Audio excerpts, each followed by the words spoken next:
Monty and the Pharaoh. It's Monty and the Pharaoh. Monty and the Pharaoh. Monty and the Pharaoh. Monty and the Pharaoh. Monty and the Pharaoh. Monty and Pharaoh. It's Monty and the Pharaoh. And Monty and the Pharaoh. Oh, is it Monty and the Pharaoh? Monty and Pharaoh. The Monty and the Pharaoh Show. The Monty and the Pharaoh. To the Monty and the Pharaoh Show. And it's Monty and the Pharaoh, baby. Watching Monty and the Pharaoh. With Monty and the Pharaoh. Monty and the Pharaoh. Oh, what a run. Monty and the Pharaoh. Monty and the Pharaoh. Hey, cut music. When you want the best in professional wrestling, Long Island, there's only one place you're going to get it, right here. Monty and the Pharaoh. Now, that's not just the coolest, and that's not just the best. That, my friends, is just incredible. Monty and the Pharaoh. You've got the future Hall of Famer, that rocker, Marty Jannetty, and MJ in the house, and I'm sitting here with two more future Hall of Famers, Monty and the Pharaoh. We're doing that stuff, and we gonna rock it. Arriba!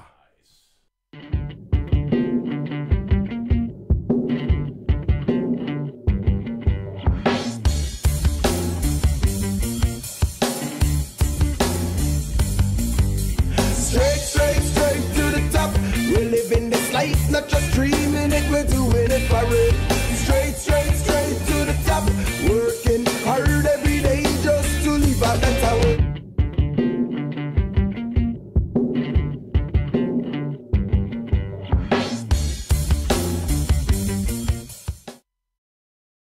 In the room is none other than one of the greatest professional wrestlers of all time, Mr. Tito Santana. Tito Santana, how are you, sir? I'm doing good. Thank you for having me here. I'm an horse, sir. Yeah. Thank you. We grew up watching it a long time. This is up there on our scale. What do you got, Mike? Well, Tito, let me ask you a question. You grew up as probably trying to make pro football, correct? Yes, I did. I played football at West Texas State, where you guys probably know there's a lot of professional wrestlers that came out of West Texas State, and my first interest was, playing football.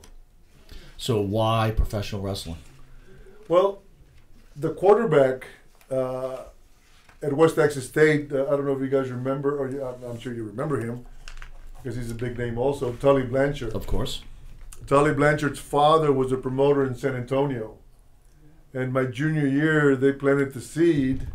Tully says, my dad thinks you could have a big career in professional wrestling. But he says, I know that you, because I wasn't a wrestling fan, because in Texas it came on really late. So I never watched wrestling. So you were kind of scoffing, like, I don't want to be a professional wrestler. What are you talking about? Right, because I didn't know anything about professional wrestling. What position did you play in football, please? I was a tight end. I wonder what it was that made him see this in you. Why you? Did you ask him why me? Well, because the father told me, he says, he talked to me, he said, Merced, you're a big Mexican, you're tall Mexican, you don't have too many tall Mexicans around. Wow. Okay. And he said, and you're not a bad-looking guy. He said, you could have a great career in professional wrestling. Right, because professional wrestling was dominantly a white man's sport, to be honest with you, right? So, I mean, did it make you feel uncomfortable? Were they wearing their cowboy kickers and, that type of thing? Being from Texas, everybody wore it. Yeah. Did Tully have his eyes on wrestling too back in college days too? I mean, obviously his dad's in the business, but I mean, yeah, Tully looking to be a wrestler as well. Tully was doing it in the summer, making some pretty good money. So Tully was ahead of me in as far as the ring goes, and Tully's turned out to be a great talent. Every professional wrestler that had a father that did it, for some reason, they just caught on. In Minnesota, the AWA, they had some, fantastic mic people. You had Baron von Raschke, Mad Dog Vachon, the Bruiser, and they all could, unbelievable speakers on the mic. Cam Patera and Vachon, Mad Dog Vachon used to say, wrestling is 10%. Interviews is 90%. You sell your tickets with your interviews. How do you get to Vince? Well, it did happen very quick. You know, I never expected to get New York. I knew that they were selling out Madison Square Garden every Monday, pretty much. Andre the Giant and I had become friends. I met Andre the Giant before I moved to Florida. I started out in Texas just as a referee, and I became friends with Andre. And then when I went to Atlanta, I had a little Granada, and I was the low man in the totem pole. So Ole Anderson says, "You're going to go pick up Andre the Giant at the airport." And I had a little Granada, got in my car, and he broke my seat. That is hilarious. Yeah. What, did he put his head out the window? I partied with Andre. I was single, you know, and I did party with Andre. And oh boy! I let him stay in my apartment. As a matter of fact, I let him stay in my bedroom, and I started laughing because his legs were hanging over. Unknown to me, Andre leaves. Yeah. And he takes a tape from me wrestling in Amarillo and brings it to Vince McMahon Sr. Oh boy! Okay. And I had no idea. Oh boy! And that's before you know it, I'm on my way to New York. Wow. So Senior calls you. Yeah. Really nice. So here's my big question to you: did you have to clean up the bathtub? Because you certainly couldn't use your toilet bowl, right? Well, that is bizarre. Hey, listen, they mentioned in the documentary that the man could not, you know, there was limitations. Like there was limitations on what he could do. Yeah. Well, I don't remember. Having an issue? That's good. That's good, Tito. But you guys got to remember, I was single, and you know, and I was partying quite a bit myself, so maybe it was there. And I didn't really pay All I'm saying is, I would be sweating it. Like, where's this guy going to go to the bathroom in my apartment when he leaves? What am I doing? You know what I mean? But anyway, how many beers could that man consume? I heard that at one sitting, he drank 116 beers. Dear Lord. You know, besides a little bit of wine and stuff. Wow. Butski's not going to sell for you. He's going to make you do all the work, and then he hits a Polish hammer and you get out of it. Then he goes like this. Yeah, all right, Tito, you do all the work. I'll finish him off with the Polish hammer, and I'm leaving. Bye.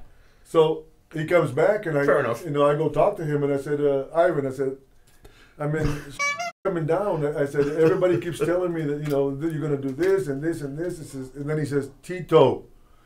He says, they're jealous. They're jealous of me. They're jealous of me. Don't listen to him. I told Vince McMahon Sr. that I wanted to be your partner. I used to hang out with the heels because, you know, the baby face were your competition, not the heels. Right. So Mr. Wonderful was my best friend. And, like, I could bench press 425, and Mr. Wonderful was juicing, and he couldn't do it. And you didn't feel the pressure? You're in the age where these guys are all juicing. At some point, you're in great shape. You just felt like, hey, I'm doing this on my own. I'm good to go. Well, yeah. I mean, there was a point when I asked Vince, the Vince now. Right. Mm-hmm. You know, I said, Vince, do you want me to juice? He says, no, you don't have to juice. Wow. Whoa. You know, he says. Interesting. Vince says no. And Tony Atlas walked by. And he says, you know, if he wants to destroy his life, you know, that's his choice.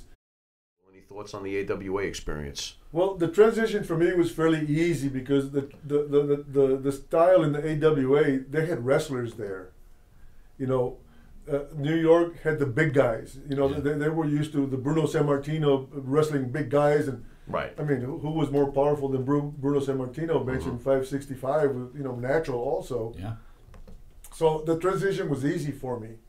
The difference that I saw over there, I mean, everybody on the card in the AWA was a top worker. I made as much money in the AWA that I did when I was in New York. Any thoughts on Bockwinkel? I've always found him to be a master psychologist as far as his approach. I mean, I had my first hour draw match with Nick Bockwinkel, and, you know, I was pretty young, and he carried me, and he. How much did you learn from that one match? It was unbelievable. Wow. He would tell me when to sell, when to make a comeback, you know, and he would stop me, and, you know, he quite an education. Kind of getting a feeling you're not a big fan of Ole. No, he's the only guy that I have nothing good to say about. Interesting. Yeah. Reasons just because he lied to you, or does it go beyond that? He's pretty scummy. Really now? Yeah, he interesting. He disrespected you. He you know, called you Mexican, and, you know, with disrespect, and. Did you ever want to, like, just beat it? Yeah. Or was it? Or Yeah. was Oli? Or was Oli? Matter of fact, yes. And Oli starts treating me like shit. And all of a sudden he says, Bill Watts wants you really bad in Louisiana. And I said, I don't want to go to Louisiana because Paul Orndorff, again, had told me he'd been there, says, the trips are very, very long. You're on the road all the time, and the payoffs are the shit. That's what Paul said. So I called Vince Sr. and I said, Vince, I said, I'm going to leave Atlanta. I think I'm going to talk to Bill Watts about going to Louisiana. So he says, yeah. He says, Bill Watts is a good boy. I said, it'd be a good place for you to go. I said, Vince, the reason I called you is because I was told to call you. And he says, yep. Your starting date is May 10th. You're going to do TV May 10th and 11th. 9 weeks, every 3 weeks, you're going to be doing TV. He says, it's time for you to come home. And Oli was pissed off because I was going to New York. So at this point, when you're coming up to New York with Senior, you knew about Junior. I guess you have met him a few times, right? He was interviewing back in the day. And, right. Did you know he was about to take over the company? I had no idea. So here's another question for you. Pedro Morales, who recently passed away, right. Great icon. Did you feel that they were bringing you in to be the new Pedro Morales of the WWE? To be honest with you, I didn't know much about Pedro at all. I didn't even know that he had been the world champion. Really? Yeah. Okay. Excuse me. So I didn't know why they were bringing me in. He didn't make me any promises. I had no idea that I was going to become the Intercontinental Champion shortly after I got here. Mm. They had the plans. He didn't share any of that with me. So I just came in, and I was just happy for the opportunity to which, by the way, really upset me, all right? Because you took down my boy Don Morocco. I friggin' hated you, bro. I hated you. This is, within a couple of years, he decides he loves Magnificent Morocco. I decide I love Greg Valentine. You know where you fit in this picture, don't you, Tito? Morocco spoke pidgin English. So he would go high spot, and I couldn't understand it. Like that Hawaiian stuff? Yeah, right. So he wasn't eating a sandwich in the middle of the match. So he threw me in the ring, and I said, what's coming? So I had to be pretty quick on my feet to anticipate what he was doing. His style of interviews. I mean, let me ask you that. He gets a little, on those interviews back in the day, he get a little bit crazy. Were you ever offended by some of the things he used to say? No. It was okay, just a little joke. crazy. Well, because I knew it was a work. Horrendous. Okay. Everything was a work. Well, again, you came from the good old boy network where guys like Ole Anderson, it wasn't a work. They were actually pure 100% racist. Right. So, I'd figure maybe your ire was up a little bit. No, I mean, Bobby Heenan and Jesse the Body Ventura used to put me down, and there was, whenever those wait a minute, whenever those top heels would put you down, they were really they were helping you. Yeah. Chico Santana? Wasn't that Jesse? That was Jesse. Oh my God! Flying burrito. Yeah. What the frig? I didn't realize he was calling me on the air Chico Santana. Yeah. Okay. And I'd go to different towns. And by this time I was the champion, and I was over pretty big, and everybody would be going, "Hey, Chico!" and I was getting pissed off, racist bastards over here. That's funny. So they asked Jesse if he had anybody that he would work, if he had one choice. Okay. And he said Tito Santana, by far would be the guy that I would want to work against. Wow. How does that make you feel? Makes me feel good, because I felt. I would always let the heel lead the match. I would adjust to the heel. Right. So I could wrestle with the little guy. I could wrestle with the big guy. And it's like a good, like if you're a good dancer, the man leads the woman. Mm-hmm. Well, I was the woman in the ring, being led by the heel. Yeah. And I, but they always talked about, they loved working with me because when it was time for me to make a comeback, I had fire coming out of my... what? Can you describe what it was like working with Greg as compared to Morocco? What was he like in the ring with? Greg was like a pit bull. I mean, Greg would just keep coming at you, and I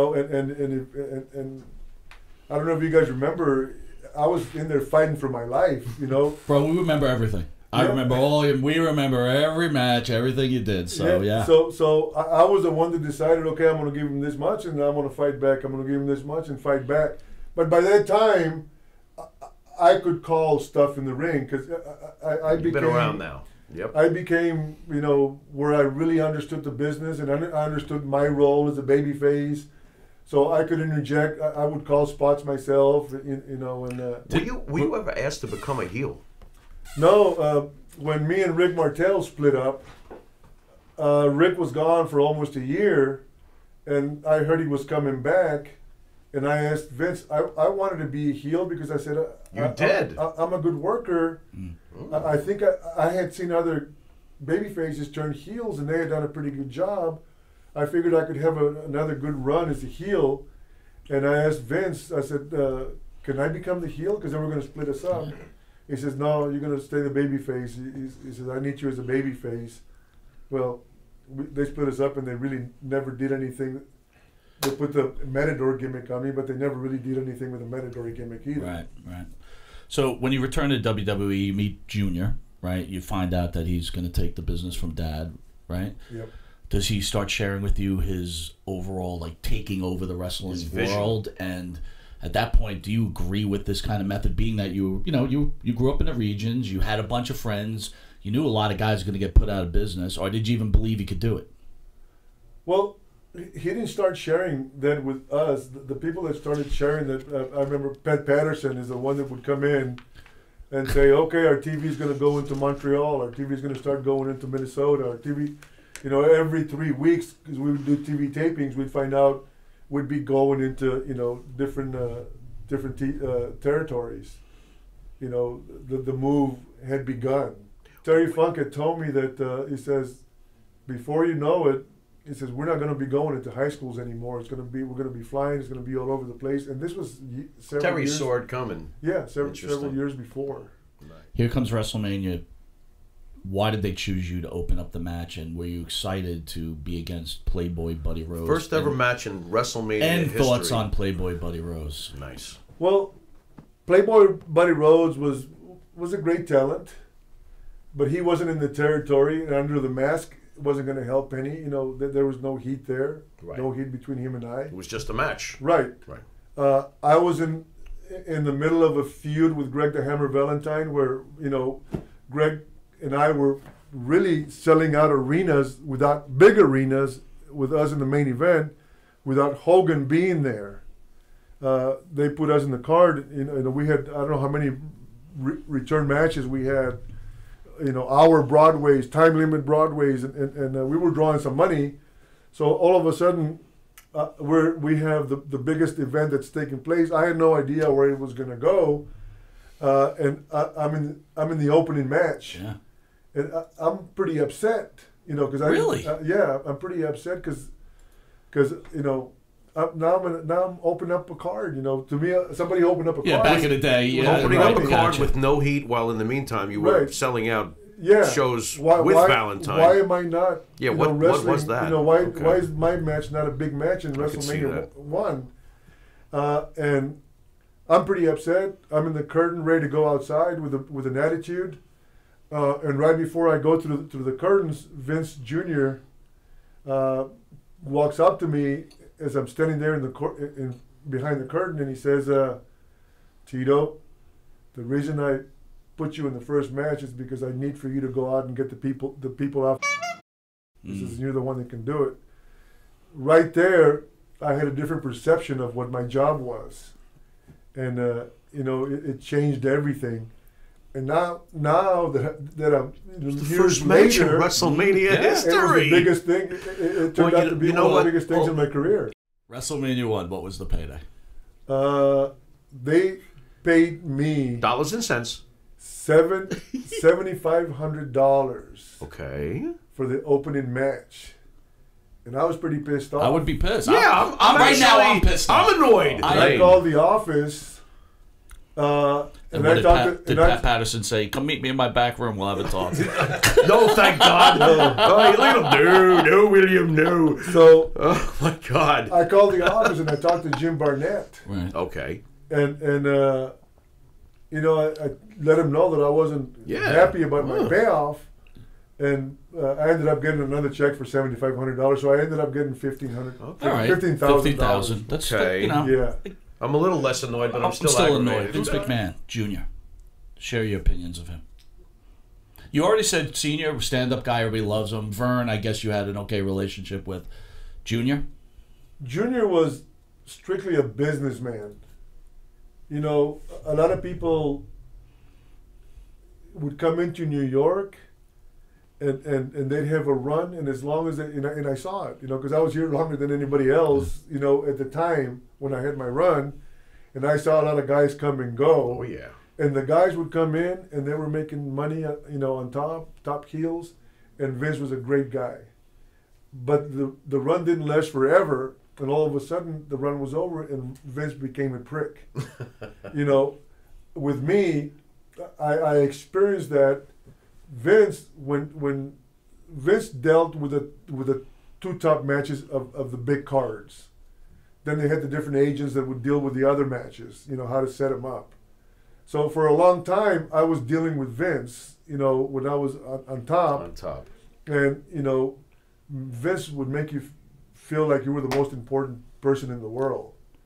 And then when my run was over, I mean, crickets. He wouldn't give me the time of day hardly. Wow.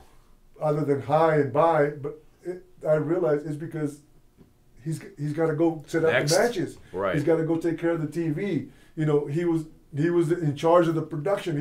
He was in charge of everything, so he didn't have the time. But I realized, you know, he's a businessman. You know, taking care the guys that were on top, making him the money. Those are the guys that he was making him. You know, he'd walk up to you and smile and like he wanted to kiss you. You know, he loved you. You know, because you were the one making the money for him. When he was done, you know, somebody else was dealing with you. You know, somebody else was setting up the matches. On to Macho Man Randy Savage. Any thoughts about the early days of the great Macho Man? Your opinion on Randy? Well, the early days, they brought in Macho Man without a manager. You guys remember when everybody was fighting for him? Yep. And then they introduced Elizabeth. Well, sure. Macho Man was doing TV tapings, and he was wrestling in house shows, and he wasn't getting any response whatsoever. You know, he wasn't getting over. He didn't start getting over until they put him in with Elizabeth, and they ended up working the angle pretty good.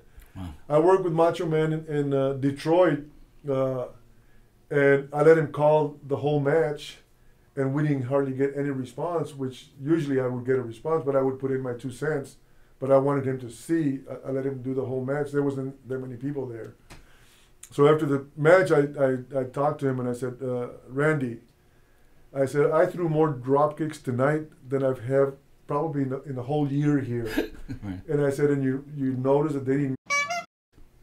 I said, here in New York, because he came back from Kentucky, they owned Kentucky, and he was the big dog in Kentucky. And to me, he was used to having jabroni matches. And you know, because that's what they were programmed in Kentucky, you know, high spot. I said, New York is different. New York, they want a fight and a little bit of wrestling. I said, they're used to Bruno Sammartino. Yep. Kicking and punching and beating somebody. Yeah. They want a fight and a little bit of wrestling. I said, you need to incorporate a fight and a little bit of, you know, of wrestling. And I'm sure you guys have heard Randy would come in with the 2 or 3 pages of high spot, you know, the match, you know, written up, and he would forget because he forgets some of the stuff, and he wasn't sharp enough to let's take it off and go from here to there. I remember the first time that he got lost, and I got us back on track. I remember George Steele. He did the same thing with George, and George took the paper. And tore it up. Chew on it and spit it up. Hey, let's have this match. Okay. So that I think eventually he started weeding out of because we learned. Mr. Fuji taught me. He says you have to go in there and listen to the people. They'll tell you what they want. And at the beginning, I used to say, "What the hell is he talking about?" So true, though. Yeah. He says, "Listen to the people. Just." they'll tell you what they want. They'll tell you everything. And that's why Jesse the Body was so good. The people want to come here and they want to be part of the show. So, look at the people and, get them involved, in the match and messing around with the people in the front row and stuff. It took Randy a while to master that, but I mean, he turned out to be one heck of a heel. Oh boy, he was a very jealous man, and understandably, because the wrestlers in general. I mean, you guys know. I mean, how many wrestlers have lost a wife to another wrestler? Yeah. I mean, to me, that's as low as it gets. He'd lock her up in the room, and you had a secret knock. I remember there was a guy, his name is Mark, in Tampa, in Toronto, and he forgot to knock and he opened the door. And he says, "I told you the secret knock." I was with Randy Savage in Erie, Pennsylvania, when he got served with papers with divorce papers. Oh my God! And I mean, he was devastated. He left and went to Florida that night, and I'm sure you guys know the little heat there with Hogan. Sure. He blamed Hogan. Do you feel that Rick Martel deserves to be in the Hall of Fame? Oh, without a doubt. There's got to be something that happened that this guy is not in the Hall of Fame. I mean, is there something that happened? I don't know.